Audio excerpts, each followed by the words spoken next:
झारखंड में इन दिनों राजनीतिक अस्थिरता की ओर बढ़ते हुए कदम दिखाई दे रहे हैं। जहां बीजेपी लगातार हेमंत सरकार को घेरने में लगी है, वहीं हेमंत सरकार की ओर से झारखंड मुक्ति मोर्चा ने कमान संभाल रखा है। झारखंड मुक्ति मोर्चा लगातार अपनी दलीलें दे रहा है कि मुख्यमंत्री हेमंत सोरेन के द्वारा खदान लीज प्रकरण का मामला व्यवसाय का मामला नहीं है। ऐसे में जब खदान से उत्पादन ही नहीं हुआ तो आखिर ऑफिस ऑफ प्रॉफिट का मामला कैसे बना। इस साथ बीजेपी के प्रदेश और सांसद दीपक प्रकाश हैं, उनसे जानते हैं। सर, ये जेएमएम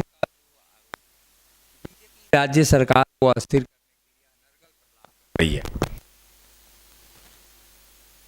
पार्टी का कोई कार्यकर्ता या नेता या कोई सांसद अप्लाई किया था? हेमंत सोरेन जी ने स्वयं अप्लाई किया था। मुख्यमंत्री होते हुए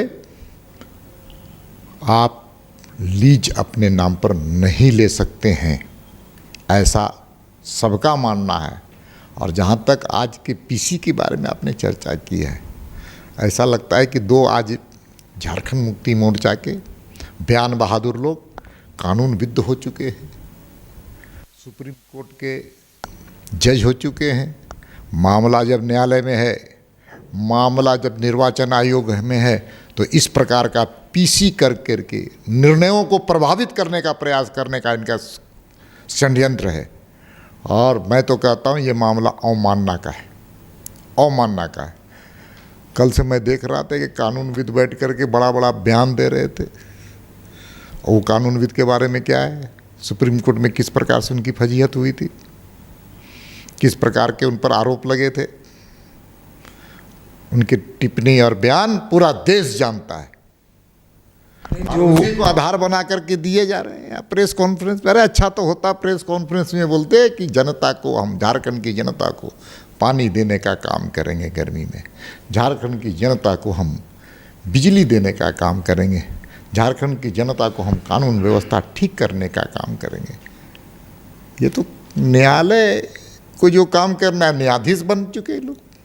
लेकिन जो उन्होंने कहा है कि जो सुप्रीम कोर्ट में 1964 में सेक्शन फैसले में कहा गया था कि खनन पट्टा कोई व्यवसाय नहीं, माल की आपूर्ति का कॉन्ट्रैक्ट है, इसको लेकर कंट्रोवर्सी हो सकती है। लेकिन इनके पुराने निर्णयों को इन्होंने आधार बनाया है। हमारे पास भी 10 नहीं 12 ऐसे स्टांस है जिसकी चर्चा मैं यहाँ नहीं करूँगा। जब बीजेपी को अवसर मिलेगा उचित स्थान पर बोलने का, तो मैं 12 इंस्टांस बताऊंगा कि इस प्रकार की घटनाओं से कई सांसदों की छुट्टी हुई है, कई विधायकों को रिज़ाइन करना पड़ा, कई सांसदों को रिज़ाइन करना पड़ा। मेरे पास 12 इंस्टांस, इनके पास तो 6-7 लोग।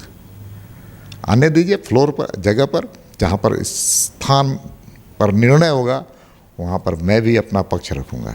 लेकिन जेएमएम को यह आशंका है कि चुनाव आयोग का जो फैसला होगा वो कहीं ना कहीं जेएमएम के विपरीत जाएगा और मुख्यमंत्री हेमंत सोरेन के विपरीत जाएगा। शायद यही आशंका व्यक्त की जा रही है और लगातार वो प्रेस कॉन्फ्रेंस करके ये बातें बताने का प्रयास कर रहे हैं। चुनाव आयोग पर भी बड़ा सवाल है कि चुनाव आयोग बीजेपी की एजेंसी के रूप में न काम करे, क्योंकि बीजेपी के सदस्य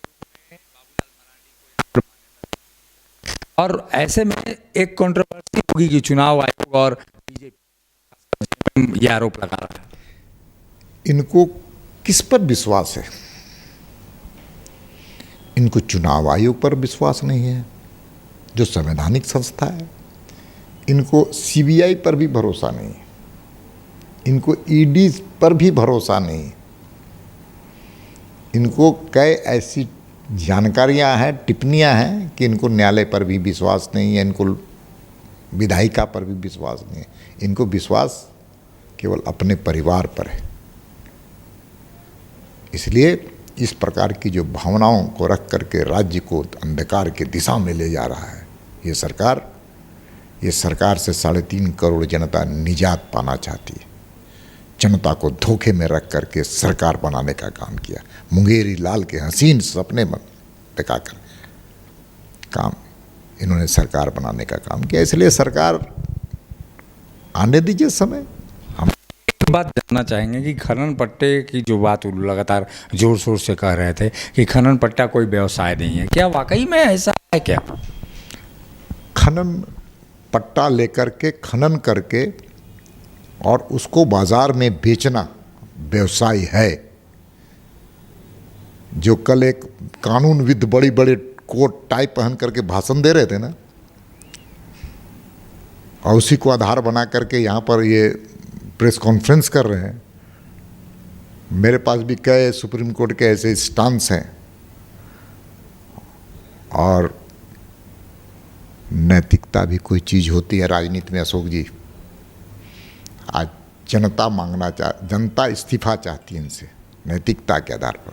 कानून तो अपना काम करेगी, कानून से भी बड़ा राज्य की जनता की भावनाएं होती हैं। अब भावनाओं को के अनुकूल इनको निर्णय लेना होगा, नहीं तो कानून के परिधि में कानून अपना निर्णय लेगी। जेएमएम तो कहती है कि मुख्यमंत्री हैं तो क्या उनको व्यवसाय करने का हक नहीं है? नहीं है, नहीं है।